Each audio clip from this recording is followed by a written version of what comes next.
porque nós sabemos que esse momento, ó Deus, já estava preparado pelo Senhor, desde a fundação dos tempos. Senhor, eu te louvo pela tua serva. O Senhor tem usado como instrumento afiado nas tuas mãos. Ó Deus, continue dando ela graça, sabedoria. O canal, ó Deus, que traz a revelação do céu à terra, seja aberto, descortinado sobre a vida da tua filha. E nenhum obstáculo, nenhuma barreira impeça aquilo que o Senhor quer fazer nesta tarde. Muito obrigado, Senhor, pela vida da tua filha, pastora Tânia. Da mesma forma, pastor Otto. Continue abençoando esta família e este casal, no nome precioso de Jesus. E quantos podem dizer? Amém. Graça e paz. Que alegria estar aqui, que alegria ver você aqui. Alegria saber que Deus trouxe você de longe, alguns de longe. Mas todos vieram com o coração sedento. Não de ver a pastora Tânia Tereza, mas de ouvir a palavra do Pai. E Ele vai falar. Quando a pastora leu o texto de Jeremias 18, não sei se você observou, Deus fala para o profeta como barro na mão do oleiro. Ele não fala como vaso na mão do oleiro. Durante muitos anos nós cantamos: Senhor, faça-me de novo como o vaso na mão do oleiro. Quebra minha vida e faça de novo. Mas Deus não faz um vaso de cacos. Ele faz um vaso de barro. E o caco, para virar barro, tem que virar pó primeiro. E o pó, com a água do Espírito, se torna um barro pronto para um vaso novo. Deus não junta cacos, não. Deus não cola cacos. Ele faz o caco virar pó. Quando viramos pó, nós estamos totalmente despojados de qualquer coisa nossa. E aí Deus pode derramar a água do Espírito e fazer um barro totalmente pronto para virar um vaso novo. Você crê nisso? Então diga assim: Senhor, pode me moer, pode me fazer virar pó, para eu poder virar barro e ser um vaso novo. Amém, amém. Podem sentar.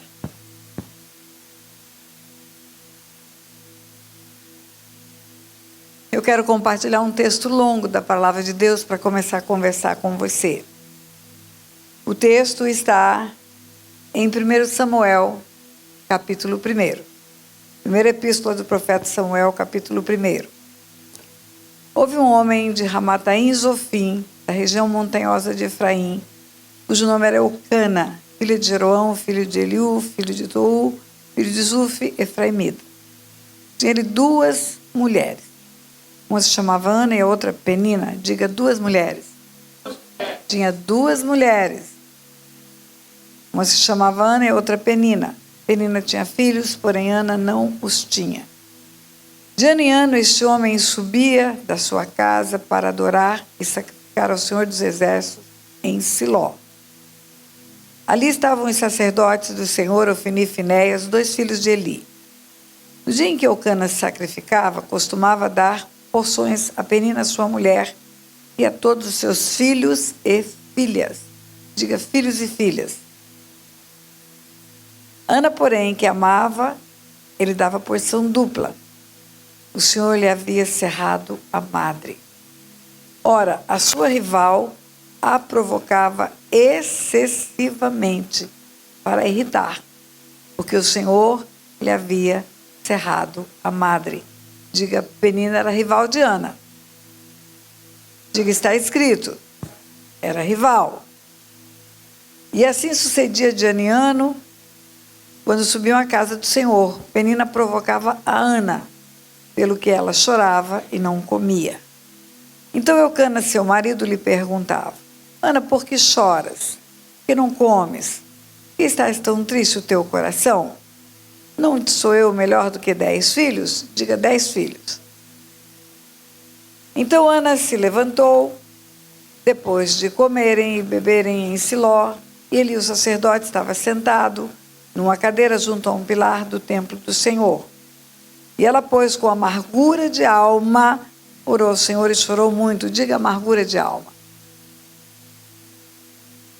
E fez um voto, dizendo: ó Senhor dos exércitos, se atentares para a aflição da tua serva, de mim te lembrares, da tua serva não te esqueceres, mas lhe deres um filho varão, ao Senhor o darei por todos os dias da sua vida, pela sua cabeça não passará navalha. Continuando ela a orar perante o Senhor, Eli observou a sua boca. Enquanto Ana falava no seu coração, só se movia os seus lábios, não se ouvia a sua voz, pelo que Eli a teve por embriagada. Ele disse: até quando serás tu embriagada? Aparta de ti esse vinho. Mas Ana respondeu: não, Senhor meu, sou uma mulher atribulada de espírito, diga atribulada de espírito. Não bebi vinho nem bebida forte, porém derramei a minha alma perante o Senhor. Não tenhas, pois, a tua serva por filha de Belial, porque pelo meu sofrimento e multidão da minha angústia é que tenho falado até agora. Então lhe respondeu Eli: vai-te em paz, e o Deus de Israel te conceda a petição que fizeste. Ao que disse ela: acha a tua serva mercê aos teus olhos. E assim a mulher se foi, o seu caminho comeu, e já não era mais triste o seu semblante. Depois, levantando-se de madrugada, adoraram perante o Senhor e, voltando, foram para a sua casa em Ramá. E Eucana conheceu a Ana, sua mulher, e o Senhor se lembrou dela, de modo que Ana concebeu. E no tempo devido teve um filho, ao qual chamou Samuel, porque dizia ela: o tenho pedido ao Senhor. Subiu, pois, aquele homem, Eucana, com toda a sua casa, para oferecer ao Senhor o sacrifício anual e cumprir o seu voto. Ana, porém, não subiu, pois disse a seu marido: quando o menino for desmamado, então o levarei, para que permaneça perante o Senhor e ali fique para sempre. E Eucana, seu marido, lhe disse: faze o que bem te parecer, fique até que o desmames. Então somente confirme o Senhor a tua palavra. E assim ficou a mulher e amamentou seu filho até que o desmamou. Depois de o ter desmamado, ela o tomou consigo com um novilho de 3 anos, um efa de farinha, um odre de vinho, e o levou à casa do Senhor em Siló, e era um menino ainda muito criança. Então sacrificaram o animal, trouxeram o menino a Eli, e disse ela: ah, Senhor meu, tão certo como vive a tua alma, meu Senhor, eu sou aquela mulher que esteve aqui contigo orando ao Senhor. Por este menino orava eu, e o Senhor atendeu a petição que eu lhe fiz. Por isso eu também o entreguei ao Senhor por todos os dias que viver. Ao Senhor está entregue. E adoraram ali o Senhor. Diga glória a Deus. Diga: Deus realiza a promessa. Diga: Ele faz o impossível. Diga: Ele realiza os sonhos. E eu estou aqui para peticionar ao Senhor o que preciso. Amém. Eu escolhi Ana. Ana é um personagem bíblico que me impressiona muito, porque de todas as mulheres cheias de problemas na Bíblia, ela é a que mais problemas tem. É a mulher que mais angústia tem. É a mulher com mais lutas para lutar. Imagine você que a primeira luta de Ana era o opróbrio, a vergonha da esterilidade. Era sabido pela palavra de Deus que gerar filhos era bênção. Era conhecido pelo povo de Deus. E os filhos que são herança do Senhor, como sabemos, era modo de manifestar a bênção de Deus numa família. Quanto mais filhos, mais bênçãos. A Bíblia fala que os filhos são como flechas na aljava do guerreiro. Feliz o homem que enche deles a aljava, que enche de filhos a aljava. E a Bíblia fala que maldição é esterilidade. Maldição da idolatria é esterilidade. Quando você vai para a carta de Oséias, que é o livro da Bíblia que fala sobre idolatria, que combate a idolatria, você vai ver que uma das maldições da idolatria é ventre seco, é não gerar vida. E era opróbrio, era vergonha uma mulher não gerar filhos. O corpo da mulher foi feito para gerar. O ventre da mulher é o único portal legal que Deus usa para enviar espíritos para a Terra. 8 bilhões de pessoas que estão sob a face da Terra hoje passaram pelo ventre de uma mulher. Deus fala para Jeremias, o profeta, cujo versículo foi lido aqui. Antes que eu te formasse, eu te conheci. E antes que saísses do ventre da tua mãe, eu te constituí profeta às nações. Há um propósito para que Jeremias nasça. Há um projeto ministerial, o ministério dele é profético. Mas antes ele tem que passar pela barriga de uma mulher. Antes ele tem que vir pela barriga de uma mulher. Por quê? Por que precisamos passar pelo ventre de uma mulher?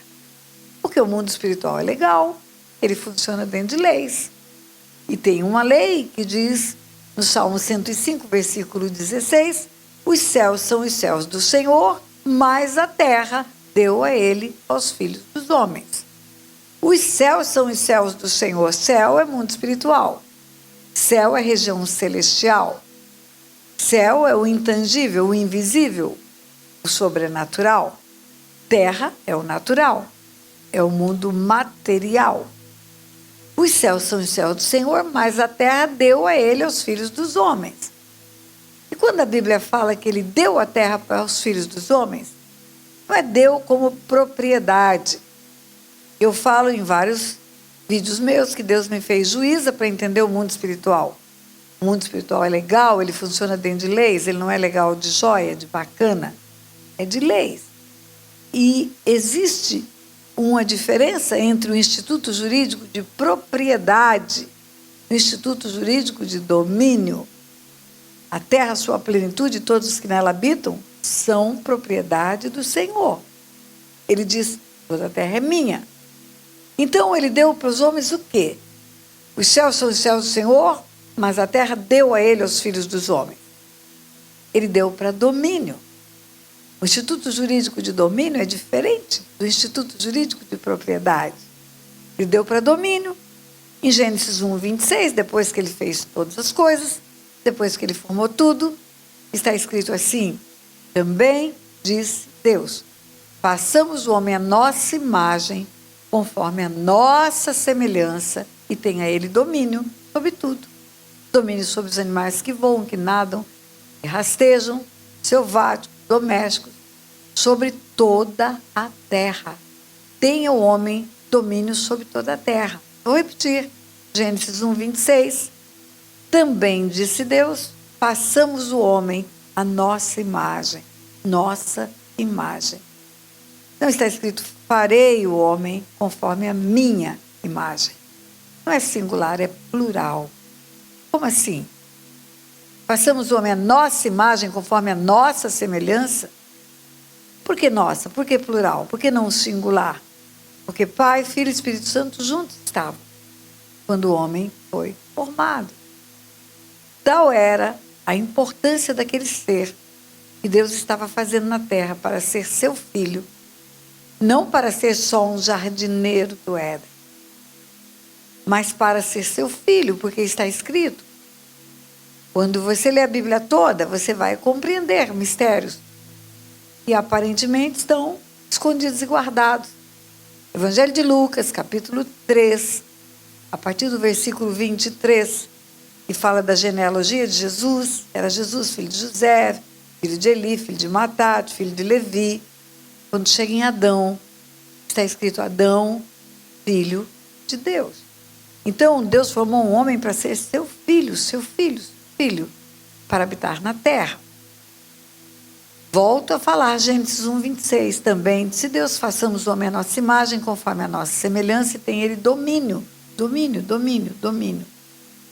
sobre tudo que existe na terra. A propriedade é de Deus, o domínio do homem. Por isso que o homem pode abrir portas do mundo natural para o mundo espiritual. Por isso que Jesus fala, estou à porta e bato. Se você abrir, eu vou entrar. Isso em Apocalipse. Por isso que Deus fala para Caim, lá no princípio da criação, porque intencionava matar o seu irmão. O pecado jaz à porta, a ti te cumpre dominá-lo. O homem tem o domínio do mundo natural. E porque tem o domínio do mundo natural, ele pode abrir portas do mundo natural para o mundo espiritual. Imagine que isso aqui seria o mundo natural. Imagine que o mundo espiritual é todo o resto do planeta. Imagine que para eu acessar o resto do planeta, eu preciso passar por aquela porta. Eu preciso atravessar aquela porta para conectar-me com o resto do planeta e sair dessa sala onde eu estou. É mais ou menos assim. O mundo natural, o lugar onde o homem habita, onde ele domina, é conectado com o mundo espiritual através de portas para a luz ou para a treva, pelas escolhas do homem. Mas isso é só um resumo do que eu falo do mundo espiritual. O que eu quero dizer para você é que no mundo espiritual estão todos os espíritos. E o espírito de Jeremias estava no mundo espiritual. Antes que eu te formasse, eu te conheci. Aonde? No mundo espiritual. E antes que saísse do ventre da tua mãe, eu te constituí profeta às nações. E eu disse a você que tem uma lei espiritual, que todo ser espiritual precisa passar pelo ventre de uma mulher. Ganhar um corpo. Por que ganhar um corpo? Para ter legalidade para habitar no mundo natural. Porque um espírito sem um corpo é ilegal no mundo natural. Por isso, os demônios incorporam. Por isso, o Filho de Deus teve que vir em carne. Por isso, o Espírito Santo age através de um corpo chamado igreja, um conjunto de pessoas. Então, um espírito sem um corpo é ilegal na Terra. E o único portal legal que existe para um espírito vir para a Terra é o ventre de uma mulher. Não tem outro jeito. É pelo ventre de uma mulher que os espíritos vêm do mundo espiritual para o mundo natural. E esse corpo que é formado a partir do ventre da mulher, no fim da história vai voltar para o pó. E esse espírito vai voltar para Deus, que enviou ele para o ventre da mulher. Quando eu digo volta, quando o homem morre, o corpo volta para o pó e o espírito volta para Deus, a palavra volta indica que a origem e o destino são o mesmo ponto.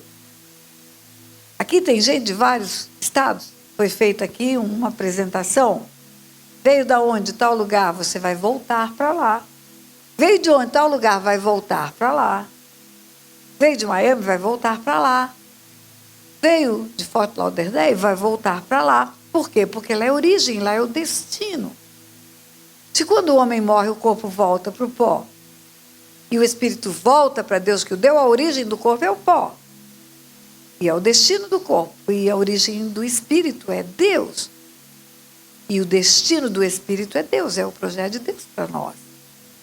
Então, voltando à nossa querida Ana, uma mulher não gerar filhos era motivo de tristeza, de sofrimento, era opróbrio. Deus queria povoar a terra com os homens, e o povoar a terra passa pelo ventre de uma mulher. Então, o primeiro problema de Ana, esterilidade. Ana queria ter filho. Ana desejava ser mãe. Então, era um problema físico ou um problema espiritual, se fosse resultante da maldição, a esterilidade dela. Se Ana viesse de uma origem, ou viria de uma origem de idólatras, Ana poderia ser estéril, por causa da idolatria da família. Oh, mas é possível isso? Sim. Se você assistir meus vídeos de heranças espirituais, você vai ver que cada herança espiritual resulta em algo diferenciado. Heranças espirituais de idolatria resulta em incapacidade espiritual. Torna-se iguais aos ídolos, os que os fazem e os que neles confiam. Torna-se deficiente. Tem olho, não vê, tem boca, não fala, tem pé, não anda, ouvido, não ouve. É um deficiente espiritual. Você prega, prega, prega, prega, entra por aqui, sai por aqui. Não entende nada. Mas também a idolatria faz com que haja solidão. Torna-se iguais aos ídolos que os fazem e os que neles confiam. Muitas pessoas vivem solitárias por causa da herança espiritual da idolatria. Os ídolos não têm família. Os ídolos homens não têm esposas. As ídolas mulheres não têm maridos. Não tem. Como não tem? Tem a Sagrada Família na idolatria. Tem Jesus, Maria e José. Não. Mas não é família. Conceito de casamento na Bíblia, qual é? Deixará o homem, seu pai e sua mãe, unir-se à sua mulher, e serão os dois uma só, Uma só. Carne é sexo. Carne é conjunção carnal.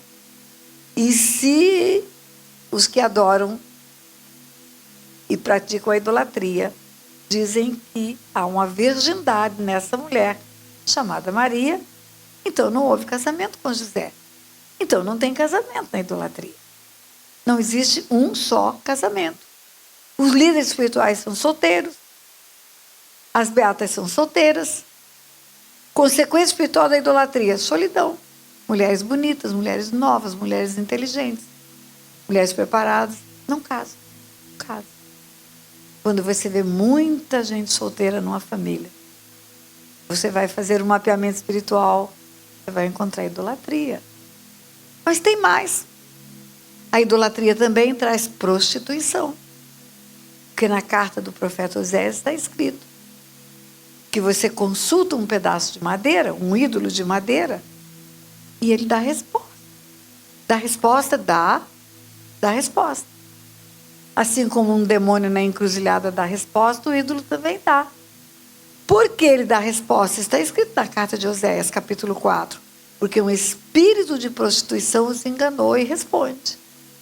E continua o texto. Por isso, vossas noras adulteram e vossas filhas se prostituem.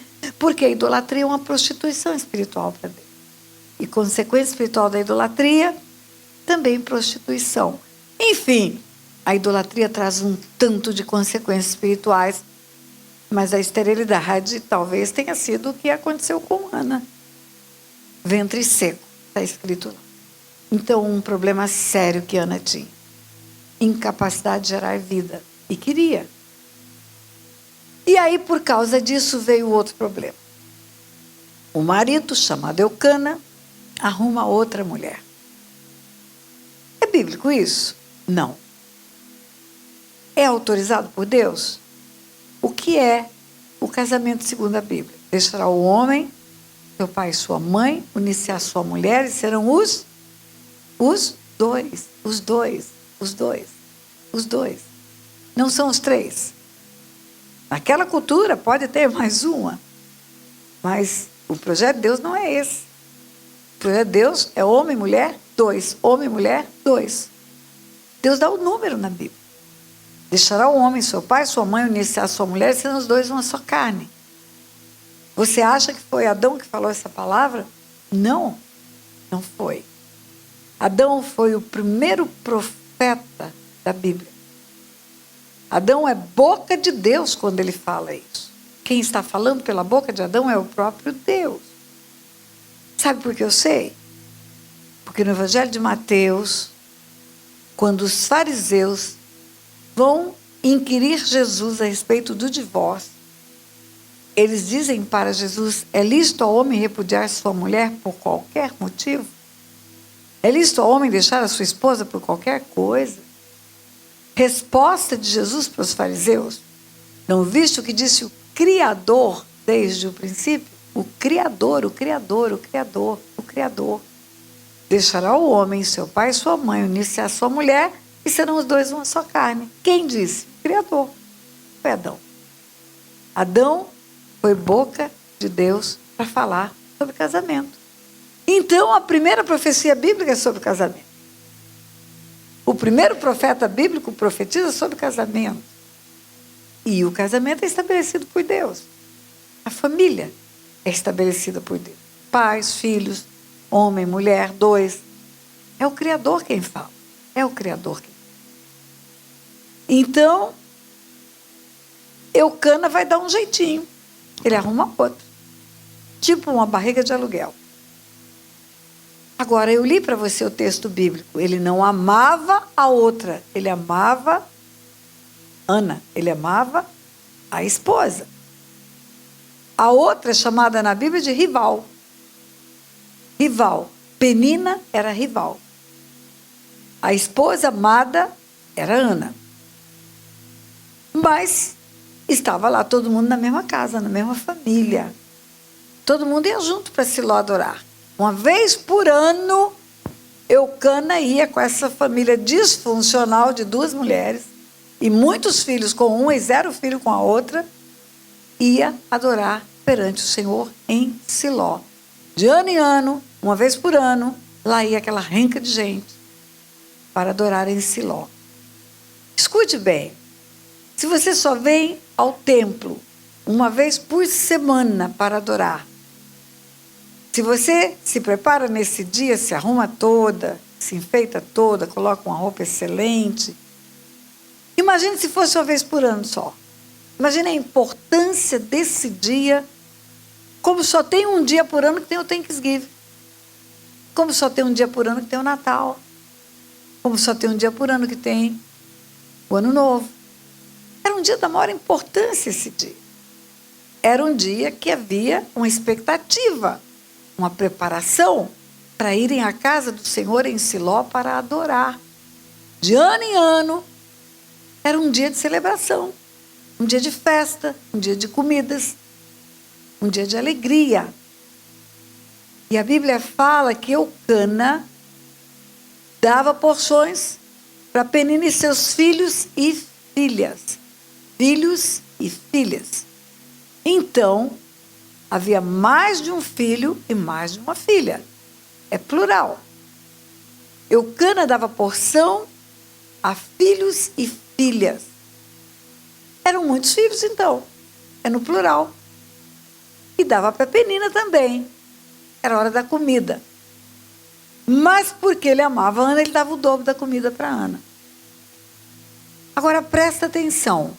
A Bíblia diz, eu li para você, que nessa hora, a rival, a Penina, irritava Ana, pelo que Ana chorava e não comia. Então, o problema de Ana, de esterilidade, era pequeno perto do problema dessa família arranjada por Eucana. Eucana colocou 2 mulheres na mesma casa. Essas mulheres andavam juntas. E a rival não era fácil. A rival provocava Ana. E se a rival provocava Ana na tenda da congregação, que é o templo, o que você acha que acontecia em casa? Você, no lugar onde você está aqui, você é polida, educada, comporta-se de um jeito sociável. Você não passa de limites nesse lugar. Senta comportadamente, arruma suas perninhas.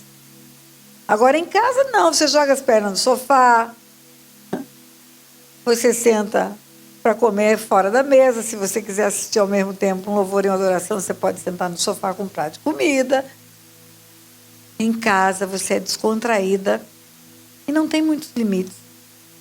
Então, se aquela moça, aquela rival, dentro da tenda da congregação, irritava Ana, você pode imaginar o que acontecia na casa, o que era na família, no reduto familiar.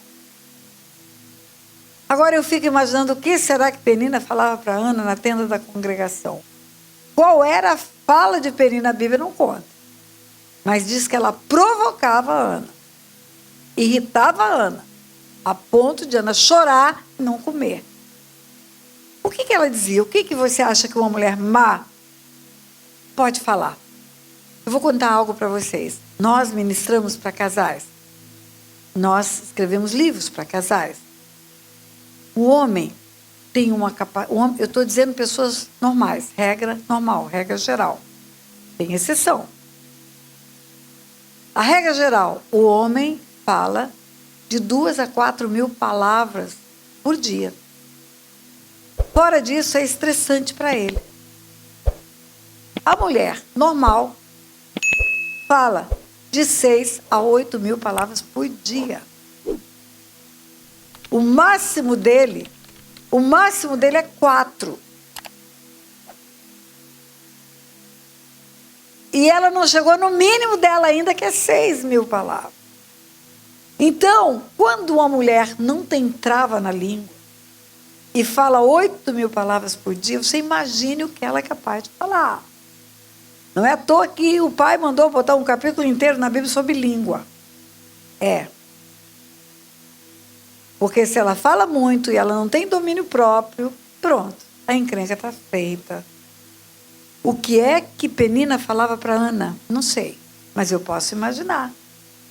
Imagine, talvez, se ela dissesse, olha, de novo nós estamos chegando para o nosso dia de celebração e você de novo não tem um filho nem no braço nem na barriga, você é um ventre seco, amaldiçoada, eu acho que você não devia nem vir.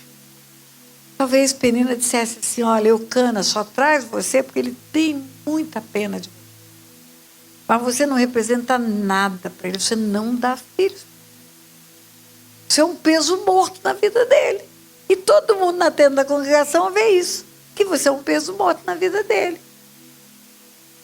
E se em casa, se na congregação ela irritava em casa o que será que Penina fazia? Eu acredito que uma mulher cheia de veneno, ela pode fazer um tanto de coisa. Eu acredito que eles viviam em casas que eram casas rústicas, feitas de pele de animais, eram tendas, eles moravam em tendas. Ou talvez um adobe no máximo. Eu acredito que quando Eucana fazia sexo com Penina no quarto do lado de Ana, porque tudo na mesma casa, e as casas não eram grandes, eu acredito que Penina gritava e gemia mais do que precisava. Para o dia seguinte falar para você escutou tudo o que aconteceu no meu quarto? Você viu bem o que eu vivi ontem à noite? Eu subi no céu com o nosso marido. Ah, queridas, eu imagino o que acontecia dentro de casa. Agora, escute bem. Quando Ana chorava, e Eucana dava a ela a porção dobrada da comida, é outro problema que Ana tinha. Por quê? Eucana dava a porção dobrada e dizia para ela assim, por que choras? Por que estás tão triste? Eu não sou melhor do que 10 filhos? Quando ele fala esse número, e eu fiz você repetir, eu acredito que o número de filhos que Penina tinha era 10. Era 10. Então, quando ele fala, por que choras, por que estás tão triste, porque não comes? Eu não sou o gostosão da sua vida? Não basta eu? Aí sabe o que me faz lembrar? Aquela mulher que está sofrendo, porque o marido tem uma outra, ela tem uma rival. E o marido chega para ela e fala, por que você está chorando? Por que você está reclamando? Você não tem casa lavada? Casa, comida, roupa lavada, carro na garagem? Você não me tem todo dia que você me quer? Por que você está reclamando? Fica satisfeita. Deixa eu fazer o que eu quero.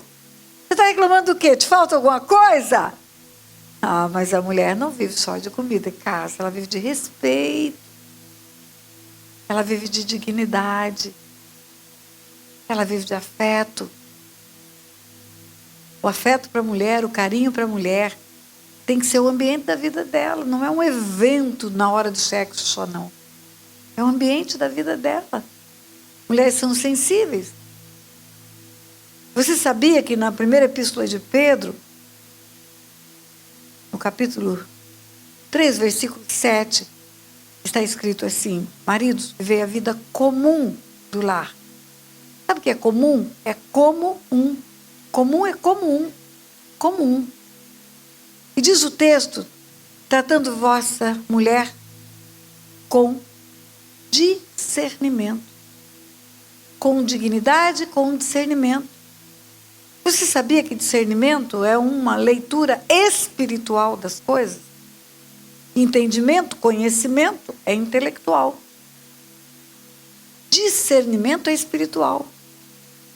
É como se Deus estivesse dizendo para o homem, discerna espiritualmente, que você e sua mulher, para mim, são um só. Tratando vossa mulher com dignidade, com a parte mais frágil. A parte mais frágil. Não é a pessoa mais frágil. A melhor tradução não é o vaso mais frágil. A melhor tradução é a parte. Você e ela são partes de um todo. Viva como um só. E continua o texto. Para que não se interrompam as vossas orações. Porque sois juntamente herdeiros da mesma graça de vida. Vocês dois juntos têm uma herança, uma barra de ouro. Ou eu dou para os dois, ou eu não dou para nenhum. É isso que Deus está dizendo. E não adianta orar se você não tratar a sua esposa com dignidade. Não adianta orar porque a sua oração não vai ser ouvida. E a bênção que está provisionada para você desde antes da fundação do mundo não será entregue. Porque você não trata com dignidade, discernindo que vocês dois são um diante de mim. Então não é casa, comida, roupa lavada e carro na garagem só. É dignidade, é afeto. Então, a mulher chamada Ana tinha outro problema. Ela tinha um marido que era um banana. Porque quando ele fala porque chora, porque está tão triste, ele não está enxergando um palmo na frente do nariz? Ele não está vendo o que está acontecendo? Ele não está vendo que de ano em ano, na tenda da congregação, Ana é afrontada pela outra? Escute bem. Quanto tempo você acha que demora para uma mulher ter 10 filhos? Chuta aí para mim.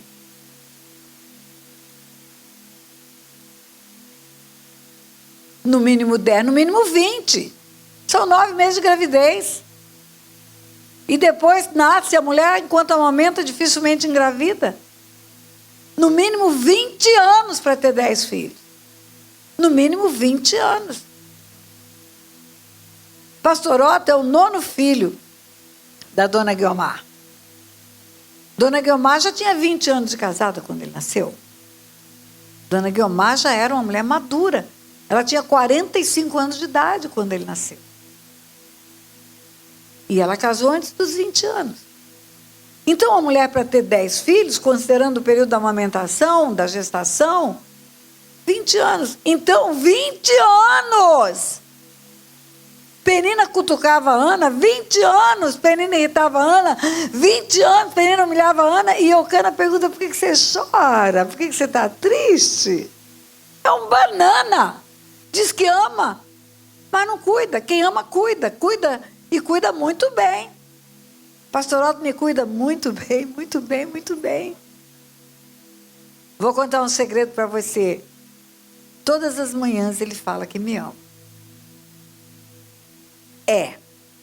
E aí, durante muito tempo, eu respondi para ele, eu também te amo. E ele responde para mim, eu te amo mais. E eu respondia, eu te amo igual. Não tem termômetro de amor para saber quem ama mais. Até que, esse ano que passou, lendo a carta aos Efésios, de novo, eu li, maridos, amai vossas mulheres, como Jesus ama a igreja. Aí o Espírito Santo fala ao meu ouvido, ele ama mais você, sabe por quê? Porque Jesus ama mais a igreja do que a igreja ama a Jesus. E quem ama, cuida. Quem ama, protege. Quem ama, não deixa a pessoa ser maltratada. Quem ama vai impedir que ela sofra maus tratos. Então, Eucana, 1-0 à esquerda. Então, Ana tinha primeiro problema, esterilidade. Segundo problema, uma rival com veneno no meio dos dentes. Terceiro problema, um marido banana.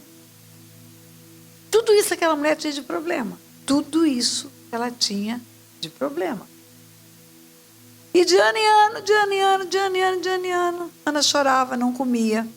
Eu falo que ela é a primeira anoréxica do mundo. Até que um dia, Ana sai do seu lugar e Ana vai ao altar.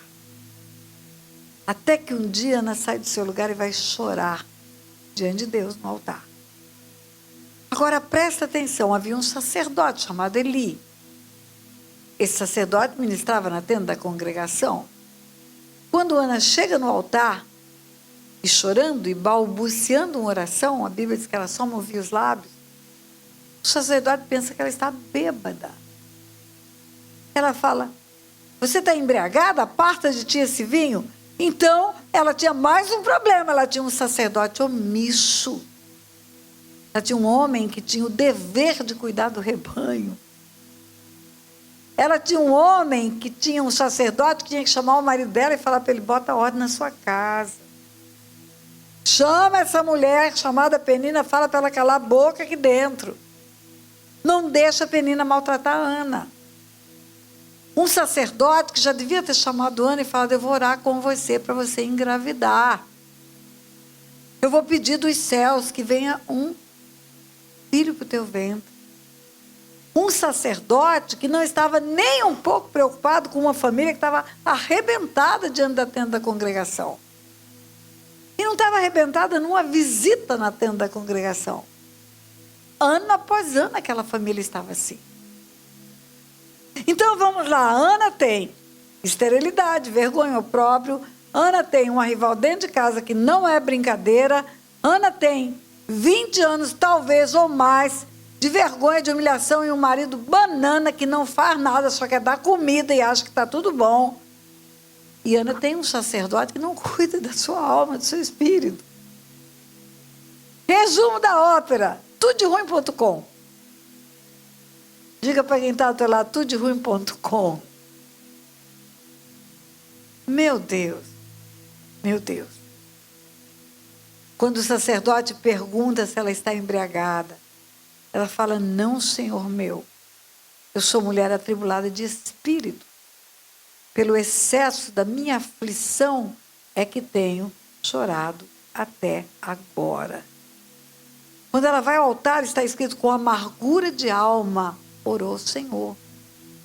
Amargura de alma, eu fiz você repetir. Com amargura de alma, ela orou o Senhor. E quando ela é questionada se está bêbada, não, Senhor meu, é pelo excesso da minha aflição é que tenho chorado até agora. O espírito de Ana era atribulado, a alma era angustiada, ela vivia em excesso de aflição. Espera aí, mas ela não era crente? Era. Ela não estava na tenda da congregação? Estava. É possível uma mulher estar aqui no meio de vocês e ter espírito angustiado, alma atribulada, excesso de aflição? Sim. Claro. Pastora, crente tem essas coisas? Tem. Tem. Por quê? Porque crente não é só um corpo. Ele é um espírito, tem uma alma e tem um pacote que é um corpo. Tanto pode ter enfermidades no corpo, como pode ter enfermidades na alma, como pode ter enfermidades espirituais, sim. Quando eu citei maldição, é uma enfermidade espiritual. Alma angustiada. O espírito é a tua essência, é o que você é. Você é um espírito que veio de Deus, passou pelo ventre de uma mulher, ganhou um corpo porque passou pelo ventre de uma mulher. No fim dos tempos, esse corpo vai voltar para o pó, vai ser ressuscitado, vai ganhar um corpo glorificado, e o espírito vai voltar para Deus e viver com Deus eterno. Você é um espírito, você é eterno. O espírito é um ser eterno. O que é eterno? Não tem começo, nem meio, nem fim. E você tem uma alma. E a sua alma é uma porção também sobrenatural que Deus te deu para conectar-se na horizontal.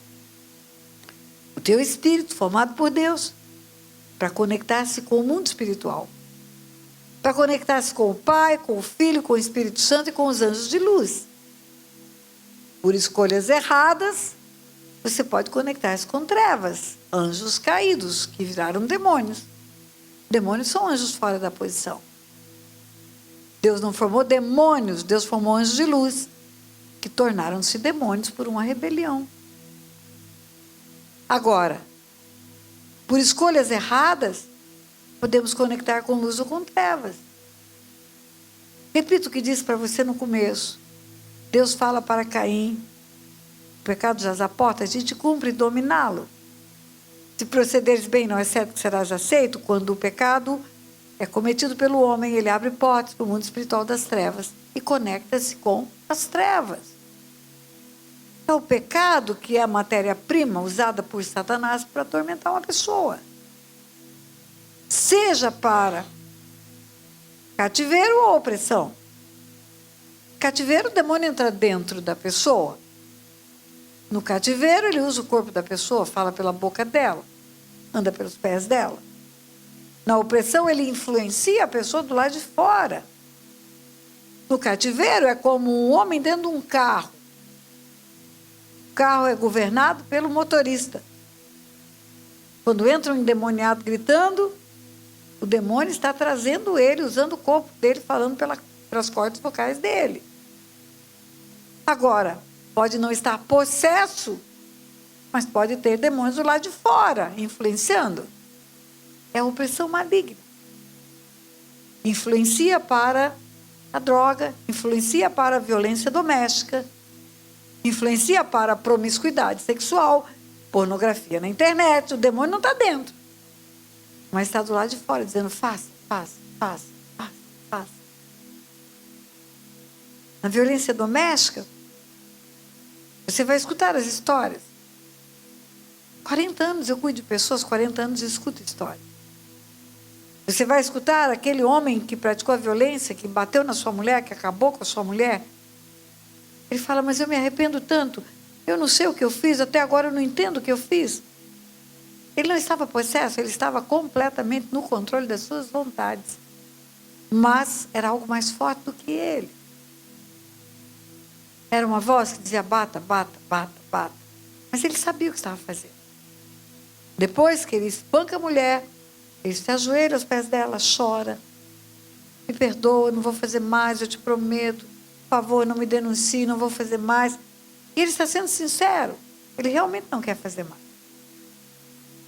Até que um dia, um gatilho detonado de novo, uma irritação, uma palavra que o aborreceu, e aquele demônio que está por volta dele, ao derredor, começa a influenciá-lo para ele praticar a violência. A droga é a mesma coisa. Nós já tivemos centro de recuperação de dependentes químicos, já cuidamos de rapazes drogados. Um ano depois, está limpo, completamente limpo. Se você fizer um exame toxicológico, não tem mais droga no sangue, não tem mais. Ele está limpo, já está reintegrado à sociedade, já arrumamos trabalho para ele. Mas um belo dia ele acorda. E acorda fissurado para ir usar droga. É algo mais forte do que ele, é uma voz que fala, vai, é só hoje, uma vez só, você lembra como era bom, vai, vai, vai. E ele vai, ele cai de novo, e a recaída é mais usual do que você pensa para o povo. É mais usual do que você pensa. Por quê? Porque o demônio não está dentro, ele está fora. Mas ele tem um controle da vida da pessoa. E o que dá a oportunidade para o demônio entrar ou ter controle é o pecado. É o pecado. É o pecado. Quando a Bíblia fala, arrependei-vos e convertei-vos para serem cancelados os vossos pecados, fala de uma parte da libertação. Nosso ministério é de cura e libertação. Arrependei-vos e convertei-vos para serem cancelados os vossos pecados. O cancelamento do pecado se dá pelo perdão, que é liberado, porque o arrependimento gera coração quebrantado e Deus imediatamente perdoa. Onde abundou o pecado, superabunda a graça. Atos 3,19 diz, arrependei-vos e convertei-vos para serem cancelados os vossos pecados. Quando cancela o pecado, cancela a morte. Porque o salário do pecado é a morte.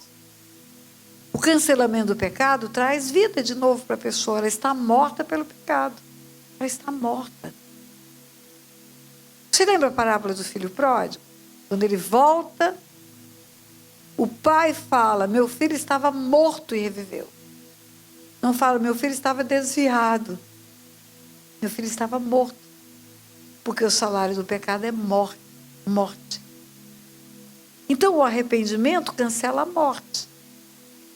Libera a graça de Deus, que vê o coração arrependido e quebrantado. Mas a palavra de Deus diz também, em Provérbios 28:13, o que encobre as transgressões jamais prosperará. O que confessa e deixa alcança misericórdia. O que encobre jamais prospera. O que encobre jamais prospera. Não está escrito que encobre não terá salvação.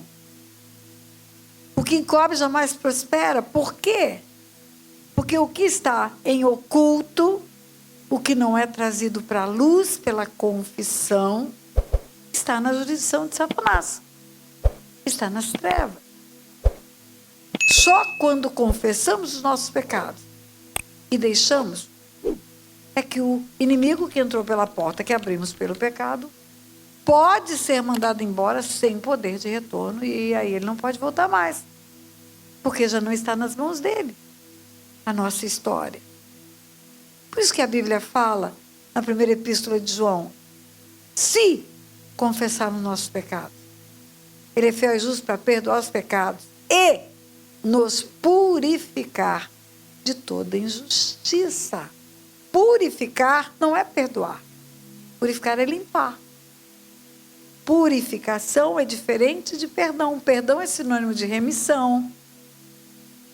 Perdão, remissão, redimir pecados, perdoar pecados.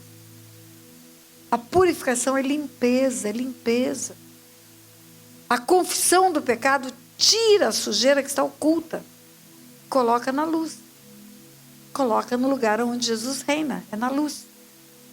Se andarmos na luz, como Ele na luz está, confessamos nossos pecados. Eu costumo usar a figura do acumulador que aparece aí no Discovery. Junta lixo, junta lixo, junta lixo, junta lixo, junta lixo dentro de casa.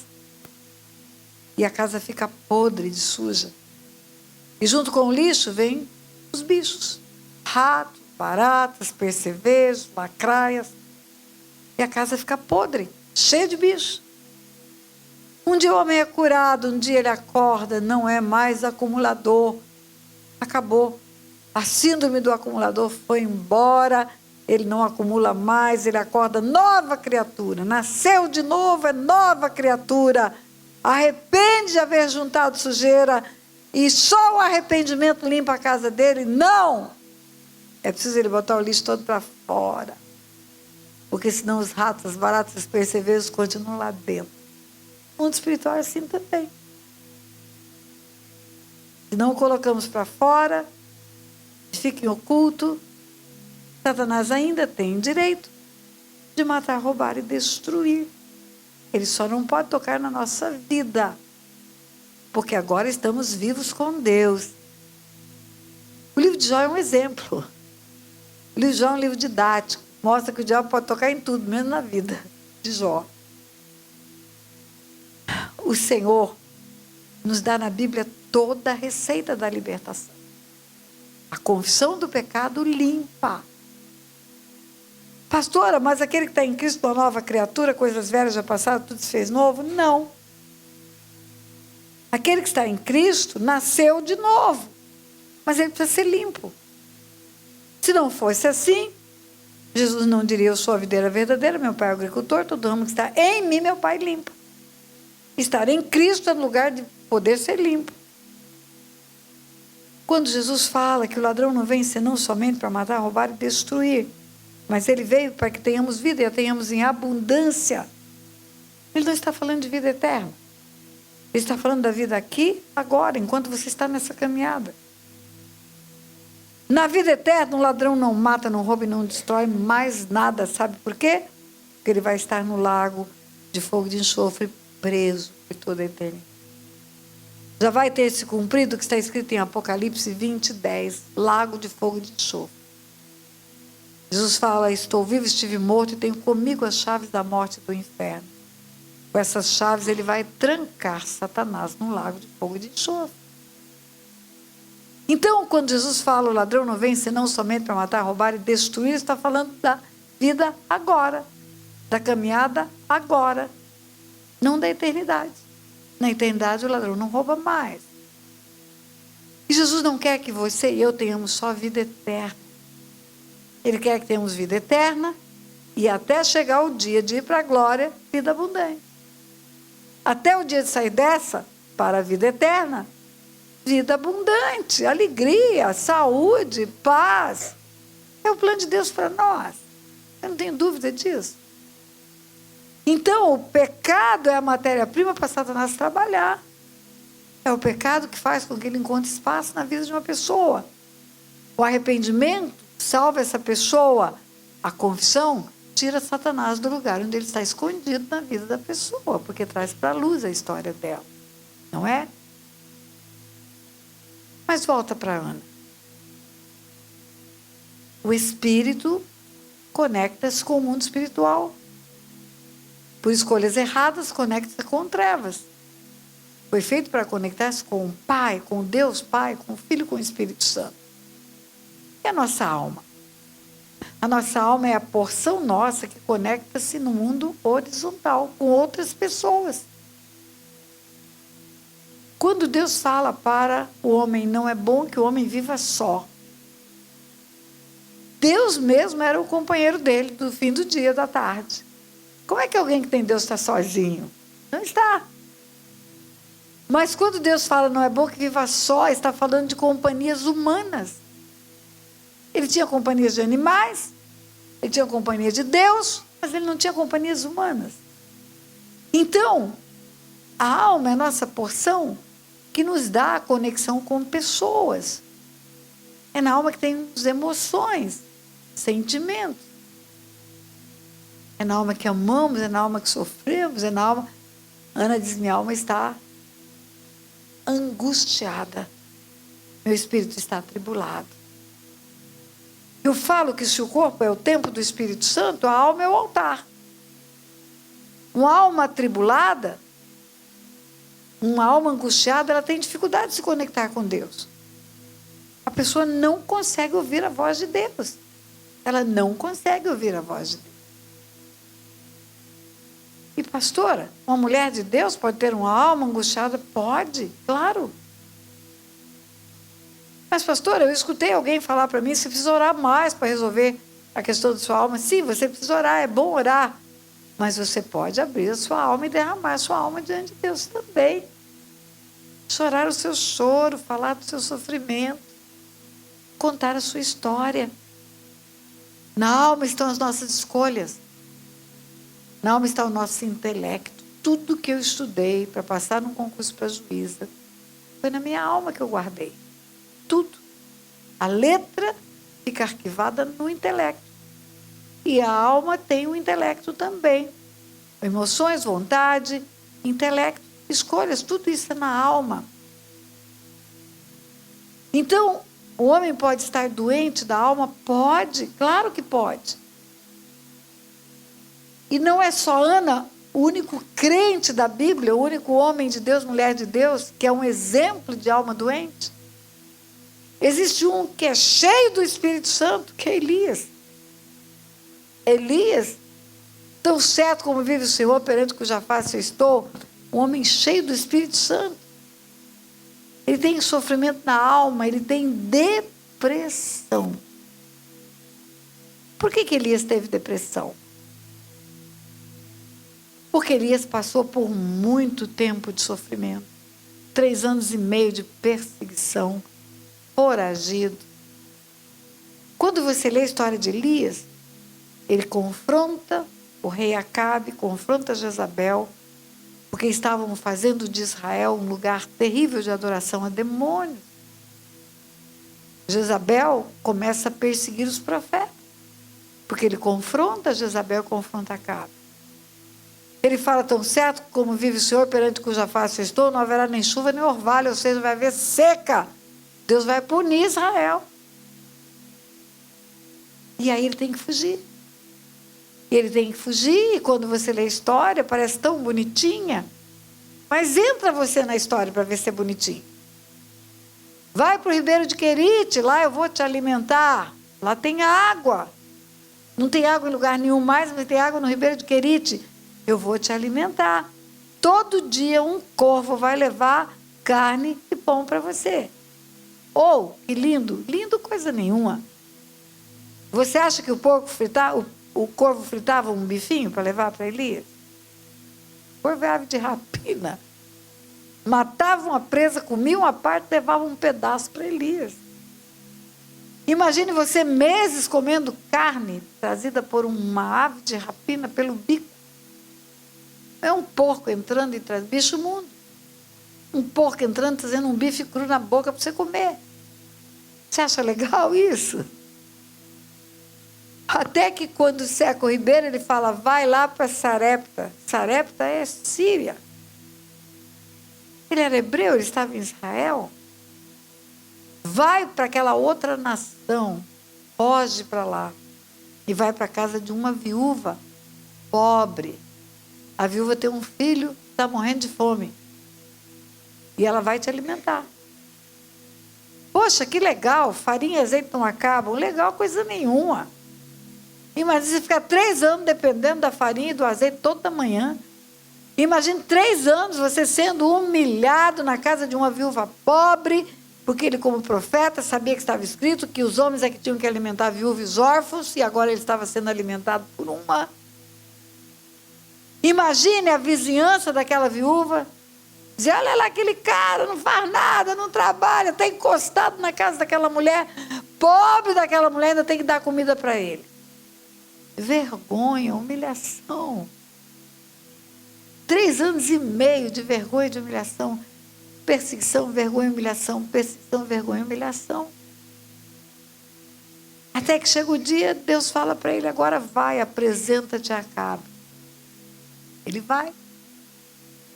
E quando ele apresenta-se a Acabe, ele confronta os profetas de Baal, os profetas dos falsos ídolos.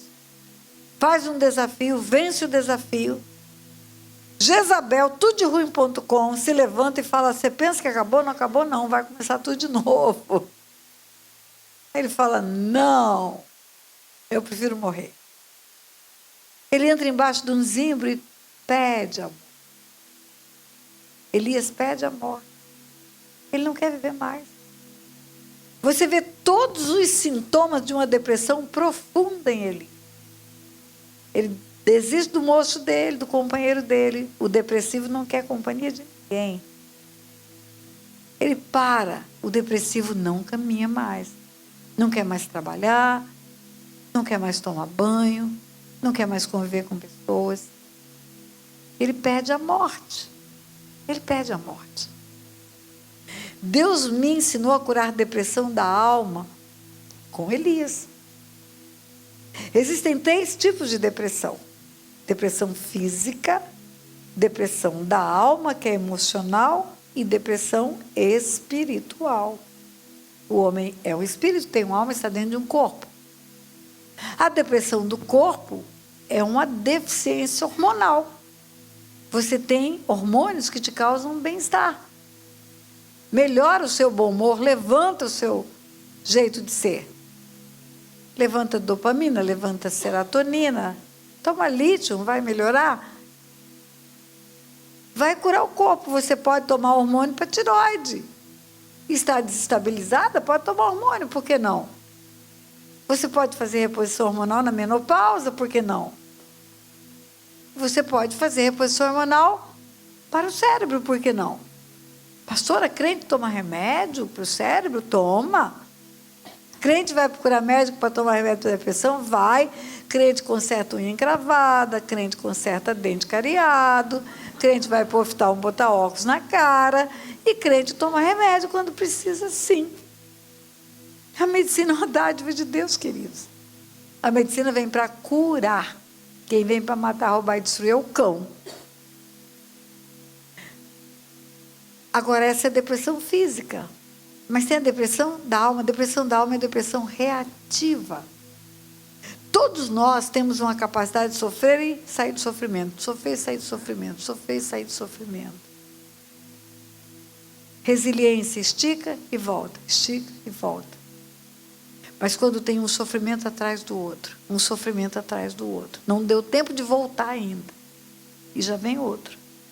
E já vem outro, já vem outro. Ocorre o que eu chamo de depressão reativa, é uma reação de sofrimento.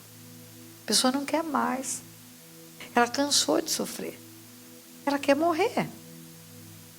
Ela quer que acabe logo. Está muito ruim aqui. Elias pediu a morte. Como que Deus curou a depressão de Elias? Eu falo que Deus me ensinou a curar a depressão reativa com Elias. Um anjo aparece para Elias, faz uma comidinha para ele e dá para ele a comida pela primeira vez. Foi suficiente uma vez só? Não. O anjo faz de novo a comida. Por quê? Porque 2 vezes Elias esteve comendo com humilhação. Primeiro ele comeu da boca de um bicho imundo. Profeta que era, sabia o que dizia a lei, sabia que o corvo era bicho imundo, sabia que quem tocasse no bicho imundo ficava imundo até de tarde, e ele ficava imundo 2 vezes por dia. E Elias foi alimentado por uma viúva pobre. 2 vezes o anjo teve que alimentar Elias. 2 vezes, sobrenaturalmente, Deus restituiu para ele a vergonha de comer da boca de um bicho imundo e da mão de uma viúva pobre. Aí ele caminha, ele vai até aquele monte. E ele chega naquele monte, o Monte Horebe. A Bíblia fala que veio o vento, veio a chuva, veio a tempestade. Deus não estava no vento, na chuva, nem na tempestade. Deus estava na brisa suave. Aquilo eram as emoções dele. Quando você está num turbilhão de emoções, numa tempestade de emoções, você não escuta Deus. Não escuta. Você vai visitar uma pessoa que está vivendo um turbilhão de emoções. Você fala, entra por um ouvido, sai pelo outro, entra por um ouvido, sai pelo outro, parece que você não falou nada com ela. Amanhã você volta, fala tudo de novo e parece que você não falou nada, enquanto ela não se acalma, enquanto seu coração não se acalma. A brisa suave é a calma do coração. Aí ele escutou Deus. E como é que foi a conversa dele com Deus? Ele falou, estou sozinho, só eu. Deus falou, tá não. Tem mais 7.000 joelhos que estão se dobrados a alma. A pessoa depressiva, ela acha que ela está só. Tá não, minha irmã. Tem uma renca de irmãzinho orando por você. Não está sozinha, de jeito, tem um relógio de oração por você. Levanta que tem gente chamando você. Volta para a vida. Deus falou, você não está só não, rapaz. E aí Deus falou para ele o que deu esperança. Deus falou, você não vai morrer sem ungir Jeú, rei de Israel, e Azael, rei da Síria. Como assim? Então, profeta, é mais ou menos assim. Eu estou parafraseando a Bíblia. Então, profeta, mais ou menos assim. Lá na Síria, onde você teve envergonhado, humilhado, na casa de uma viúva pobre, os vizinhos todos vendo você lá, não tem onde comer, não tem onde cair morto, você vai chegar com um chifre cheio de azeite, numa cerimônia real, e vai ungir o rei daquele lugar. Sabe o que é o nome disso? No lugar da desonra, você vai ter dupla honra. No lugar da humilhação, você vai ser honrado.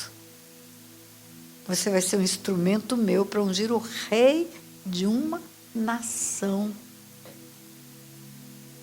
E você não vai morrer sem ungir Jeú, rei de Israel. O que isso significou para Elias? Enquanto tem um rei vivo, não tem um segundo rei. Rei morto, rei posto. Só depois que morre um, que tem outro no lugar. Então a mensagem de Deus para ele, vai morrer Acabe. Vai morrer Jezabel. Vai ter outro rei. Fica sossegado. Você vai viver e eles vão morrer. Eu vou acabar com eles. Eu vou exterminá-los. O seu inimigo, o seu perseguidor vai morrer. E você vai ter a honra de ungir o novo rei. É isso que vai acontecer. O que significa isso? Traz à memória o que dá esperança. Deixa para trás o que para trás ficou. Como é que você vai consolar uma mulher que está depressiva porque o marido foi embora, porque abandonou, porque trocou por uma mocinha? Eu fui acudir uma mulher assim. O pastor falou para mim, pastora Tânia, cheguei para pregar numa cidade.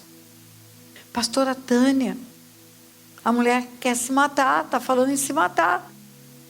A filha dela, adolescente, encontrou corda dentro do guarda-roupa dela. Porque a filha adolescente, tinha uma coleguinha adolescente, estudava na casa, fazia as tarefas da escola, e o pai da filha adolescente, o marido dela, se envolveu com a amiguinha da filha adolescente. E largou a família e foi embora com essa menina adolescente. E agora ela está desesperada, ela quer morrer, ela está envergonhada diante de todo mundo. Diante da igreja, diante das pessoas, diante de todo mundo, ela está envergonhada. E aí eu vou até aquela mulher para conversar com ela. Querida, você pode perder tudo, você só não pode perder o Senhor. Você está querendo morrer por causa de um cabra safado que te deixou? Foi ele que morreu na cruz por você? Não. Foi ele que comprou a sua vida? Não. A sua vida foi comprada por um alto preço? Foi. Esse alto preço qual é? O sangue de Jesus. Então essa vida não é sua, essa vida é de Jesus. Você não tem o direito de acabar com ela. E não foi esse cabra safado que te comprou das mãos de Satanás. Fica firme, fica no seu lugar de honra. Levanta-se. Você não tem motivo de ter vergonha, você não fez nada errado. Você não tem motivo para ficar humilhada. Fica em pé, levanta a tua cabeça. Você tem uma filha adolescente que precisa de você. Que o pai foi embora e deixou essa filha, agora mais do que nunca ela precisa de você. E mais, sabe o que vai acontecer? Sua filha vai crescer, vai ser forte, vai ter uma família. Você começa a mostrar o futuro. Você vai ter netos. Você vai ser avó. Vai se matar coisa nenhuma. Esse cara não merece sua vida. Deus anima Elias, Deus mostra o futuro para ele. Deus mostra o que vai acontecer.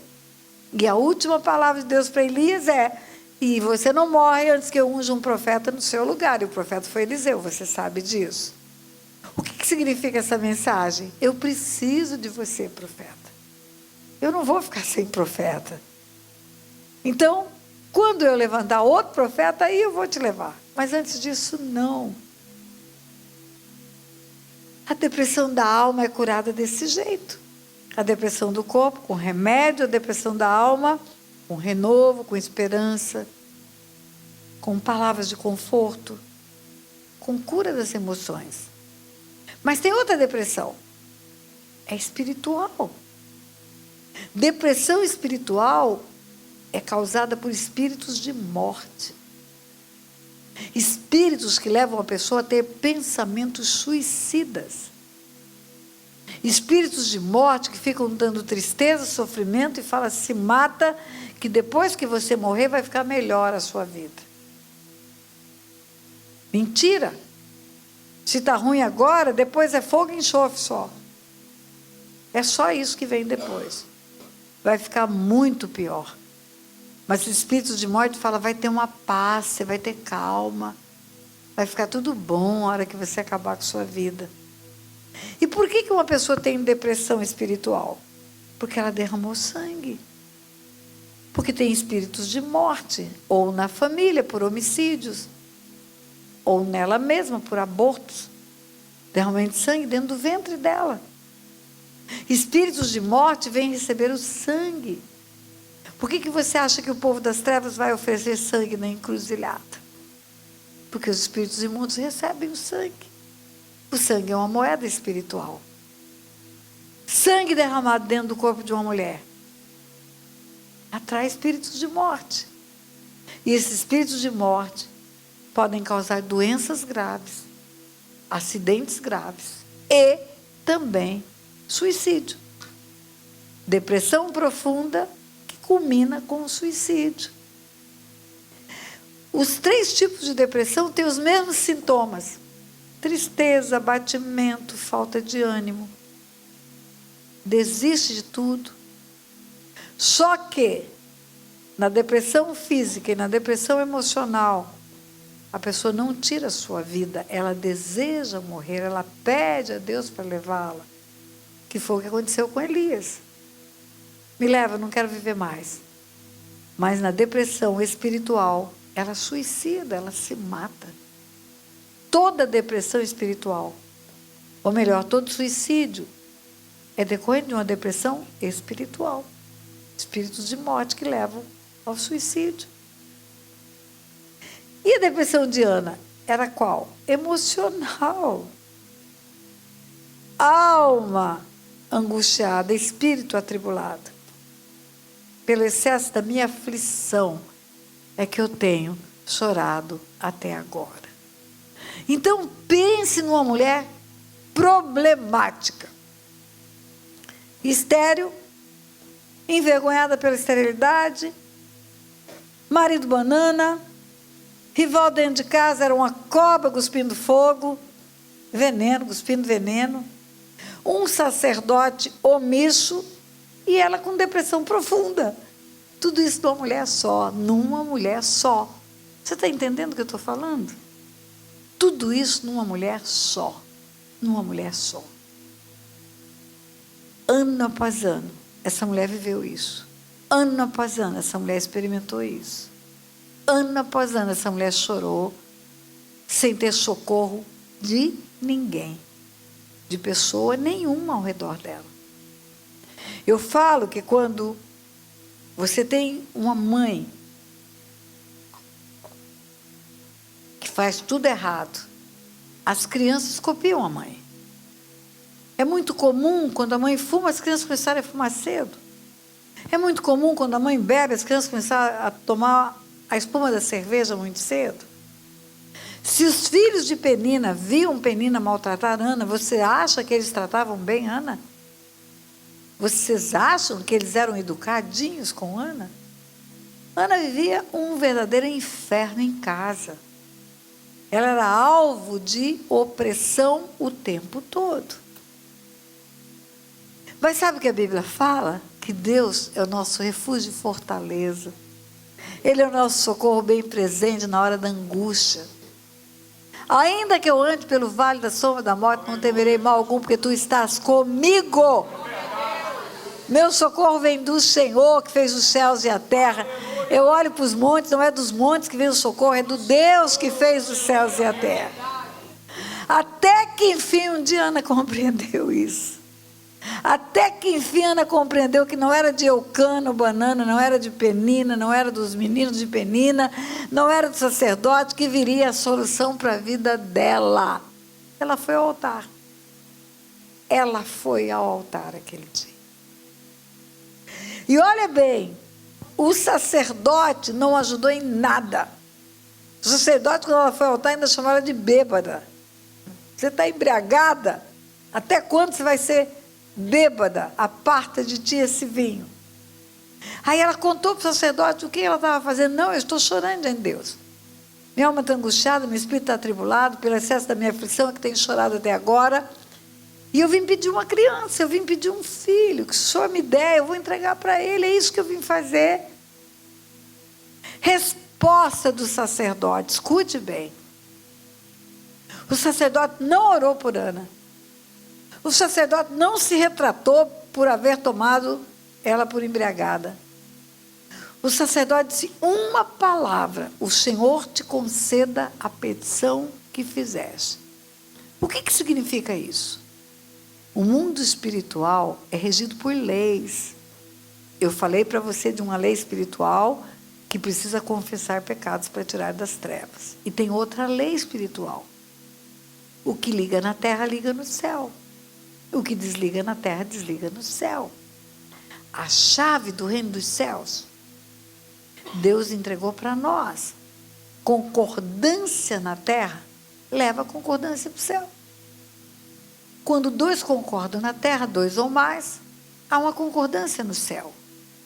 A expressa palavra daquele sacerdote foi apenas concordar com Ana. O Senhor te conceda a petição que fizeste. Era como se ele dissesse: eu concordo com o seu pedido. Está ligado o seu pedido. Só isso que ele falou, mais nada. E a Bíblia fala que quando Ana virou, o semblante de Ana não era mais triste. Ana comeu, teve fome. E a Bíblia fala que ela foi para casa e lá em casa ela engravidou, ela concebeu. Agora presta atenção. Tudo continuava igual. Nada mudou ao redor dela. Penina continuou sendo Penina, na melhor versão da maldade. Eucana continuou sendo Banana de sempre. O sacerdote só abriu a boca para dizer: tá bom, que a sua petição seja ouvida no céu, mais nada. Não chamou Eucana para conversar, não chamou Ana para pedir perdão, nada disso. Tudo continuou igual, mas alguma coisa mudou dentro dela. O que é que mudou dentro de Ana? Ana foi buscar o Senhor com fé. Ana creu que Deus era quem dizia que era e que faria o que dizia que faria. Ana foi buscar em Deus a resposta para o impossível dela, mas foi com fé.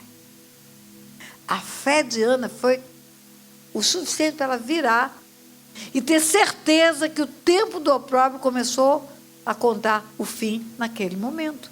Por isso ela ficou alegre. Mas espera aí, Penina está lá, ó, não mudou nada. Pois é, mas eu vou engravidar. Gente, o meu marido não vai mudar. Pois é, mas eu vou engravidar. O sacerdote vai continuar sendo a mesma pessoa. Pois é, mas eu vou engravidar. Eu vou alcançar aquilo que eu busquei no Senhor. Sabe o que é isso? É uma medida de fé. É uma medida de fé. Não adianta a pessoa que chega diante de Deus para pedir alguma coisa sem fé. Não vai conseguir nada. Não vai conseguir. Não adianta todo mundo orar por você. Ora por mim, você vira o crente 6 horas. 6 horas por mim, 6 horas por mim, 6 horas por mim. Se você não crê, não vai acontecer. A fé é o ingrediente que move os céus.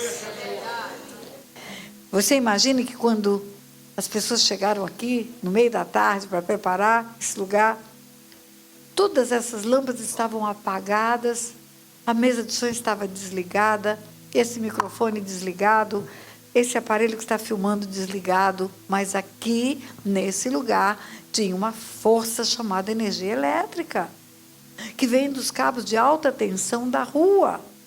E a força estava aqui, disponível. Mas para acontecer alguma coisa, é preciso alguém apertar um botão. É preciso ligar o microfone, é preciso ligar a mesa. É preciso algo que é do homem. A tua fé ativa o que está no céu preparado para você. A tua fé chama a existência o que não existe. A tua fé traz aquilo que está provisionado. A Bíblia fala, quando Jesus amaldiçoou a figueira, que no dia seguinte ele passa e a figueira está seca. E Pedro fala, Senhor, a figueira que o Senhor amaldiçoou secou. E Jesus fala, pois é, se você disser e crer que será como você diz, assim será. Você tem que crer. Você tem que dizer acreditando. Você não tem que dizer por dizer, em outras palavras. Você tem que dizer com fé. E a Bíblia diz que a tua fé ativa o mundo espiritual. E Ana, quando ela virou, ela sabia, porque ela foi com fé no altar aquele dia. E ela sabia que iria acontecer. A prova de que Eucana continuou mesmo banana foi quando ela teve Samuel, ela engravidou de Samuel. Quando ela teve Samuel, Eucana ia voltar para a tenda da congregação no ano seguinte. Se ele ia de ano em ano, se ela engravidou no dia que chegou, quando chegou o ano seguinte, de ir de novo, era um bebê de 3 meses, 9 meses, mais 3 meses, 1 ano, de ano em ano ele ia. Então ela tinha um bebê de 3 meses. Eu acho que Penina pensou, ela vai querer ir, vai querer mostrar que o ventre dela foi abençoado. Eu acho que Eucana pensou, claro que essa mulher vai querer ir para a tenda da congregação. Ela falou, não, eu vou ficar, eu só vou depois que eu desmamar, porque eu vou deixar ele lá, que eu vou dar para o Senhor ele.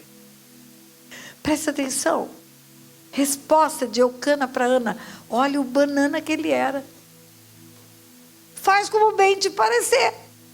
Ela estava dizendo, eu vou deixar o nosso filho lá. Ele vai ficar lá para sempre. E ele fala, você que sabe. Claro, ele tinha 10 filhos, era mais um. Para Ana era o único. Desse momento era o único, era o primeiro. Era o primogênito dela. E assim foi, e Ana amamentou, e certamente as mulheres amamentavam uns 2 anos. E quando leva aquele menino, a Bíblia diz que ele era muito pequeno. Está escrito. A Bíblia não tem letra inútil, nem palavra desnecessária. Toda criança é igual. Em qualquer cultura. Uma criança de 2 anos e meio, você precisa grudar pela mão. Senão ela vai ficar correndo aqui, atrapalhando todo mundo. Eu imagino Ana chegando com Samuel pela mão. Gente, eu gosto de entrar na história bíblica.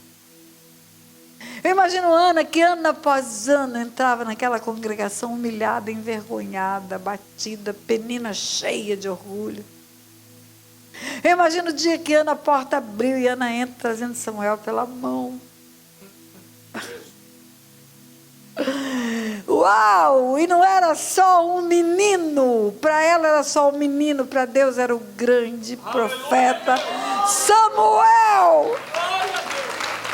Era o grande profeta Samuel que ele deu para Ana. É curar o opróbrio, é mudar a sorte, é transformar a história, é mudar tudo, é tirar a vergonha, é botar honra no lugar. Depois ele deu outros filhos para Ana, ela teve mais filhos e filhas. Mas aquele dia, Deus marcou a história de Ana, dando a ela infinitamente mais do que ela pediu ou pensou. Você consegue entender o que eu estou querendo te dizer? Eu não sei qual é o seu problema, eu não sei qual é a sua luta, eu não sei qual é a sua dificuldade, eu só sei que Deus pode dar mais e mais e mais, e mais e mais e mais do que você imagina. Ele pode fazer por você o que você nunca pensou, nunca pediu, nunca sonhou. Ele é bom o tempo todo. Ele é bom o tempo todo. A Bíblia fala que Ele nos dá o básico do básico do básico. Buscai primeiro o reino dos céus, sua justiça, e todas as coisas serão acrescentadas. Que todas, comida, vestir, calçar, casa, trabalho, isso é o básico do básico. Quando Ele fala para os discípulos, estão preocupados com o que vão comer, calçar, vestir? Não se preocupe, busca primeiro o reino dos céus, sua justiça. Mas a Bíblia fala também, Salmo 37, versículo 4, que Ele realiza desejos do coração. Agrada-te do Senhor e Ele satisfará os desejos do vosso coração. Desejo do coração é um plus, é mais do que o básico. É mais do que o básico. Qual é o desejo do seu coração? Quando eu falei em solidão, eu vi mulher de rosto triste aqui nesse lugar. Pastor, o tempo já passou. Eu gostaria de construir uma família, de ter um casamento, mas o tempo já passou. Para Deus não tem isso. Para Deus não existe isso, querida. Luísa tinha 51 anos quando casou com Abílio, num dia que oramos na igreja lá. Foi encontrada por um homem de Deus. Oswaldo tinha 82 anos quando casou. Querido, não tem tempo para Deus. Quantos anos tinha Abraão quando casou com Quetura? Não existe limites para Deus. Pastora, mas eu já escutei falar, eu estou encalhada. Não, encalhada é uma mulher mal casada. O navio está preso. Uma mulher sozinha, o navio está solto. Uma hora vai encontrar um porto seguro. Desejo do coração de constituir uma família, continue acreditando nisso. Continue crendo nisso. Não duvide, porque só quem duvida que não recebe. Agrade o Senhor, Ele satisfará os desejos do vosso coração. Mas tem mais. Nem olhos viram, nem ouvidos ouviram, nem jamais penetrou no coração do homem. O que Deus tem preparado para aqueles que o amam, você nunca desejou, nunca sonhou, nunca pensou, nunca quis, nem imaginou e aconteceu. Se aparecesse um anjo de Deus no lixo de Aquidauana, quem não conhece a minha história, assiste o vídeo no meu canal do lixão de Aquidauana para o mundo. Se aparecesse um anjo de Deus no lixo de Aquidauana e falasse, menina, Deus vai resgatar você desse lugar. Você vai ter uma família. Você vai ter um homem que vai dizer para você todo dia que te ama. Esse homem vai te animar a estudar. Você vai se tornar uma juíza federal. Além disso, você vai se tornar uma pregadora da palavra. Oh, vai ter um canal oficial do YouTube que você vai ter 56 milhões de visualizações. Você vai pregar no mundo inteiro.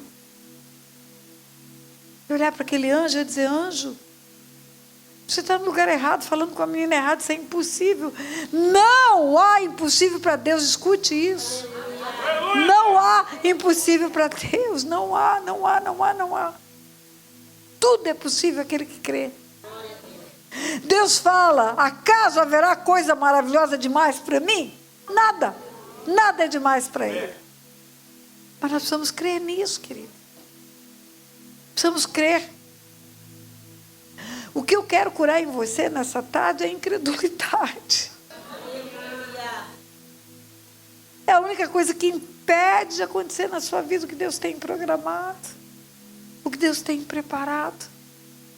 Eu não sei o que você precisa, eu não sei qual é o seu Samuel. Não sei o que você está há 20 anos esperando. Eu não sei o que você quer. Talvez seja a cura de uma enfermidade física, sim. Talvez seja uma cura emocional. E talvez espiritual, uma libertação. Não sei. Mas eu sei que Deus pode dar qualquer coisa. Ele pode estar morto. O que mais Ele não pode fazer? Então, eu quero desafiar você. Se tem algo que você precisa muito e você não consegue resolver só. Tem algo que você deseja muito e você não consegue resolver só. Quero que você se levante do seu lugar e venha aqui à frente. Ana foi. Ana saiu do seu lugar e foi à frente. Ela foi.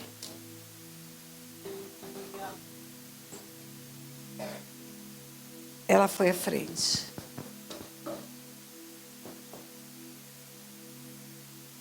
Ela foi buscar o futuro.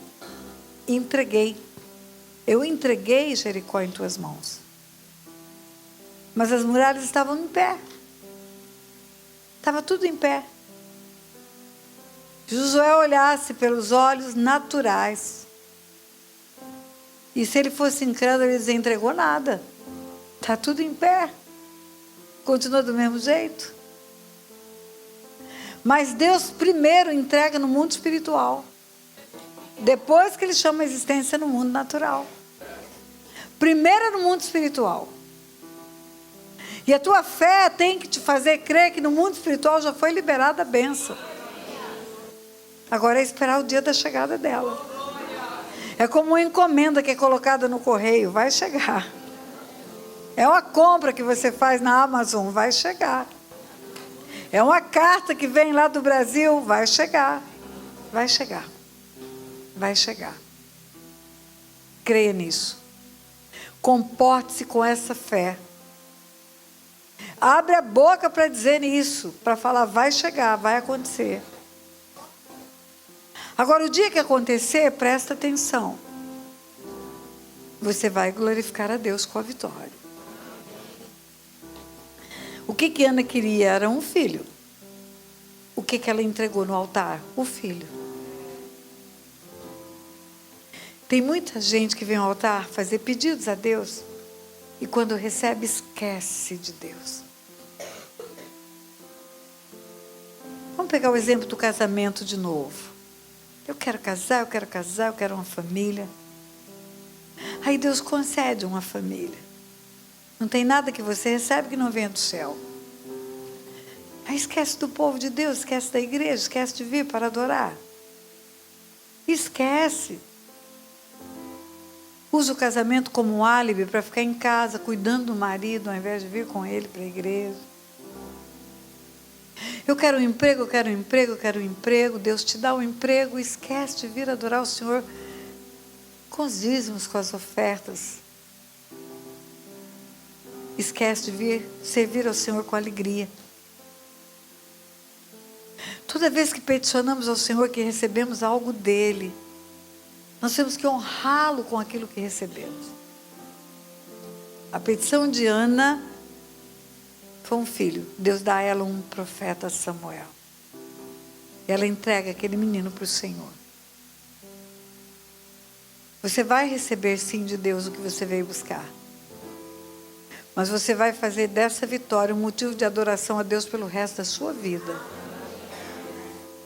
Lembra disso. Aquilo que você veio buscar vai ser o motivo de você servir a esse Deus o resto da sua vida. Amém?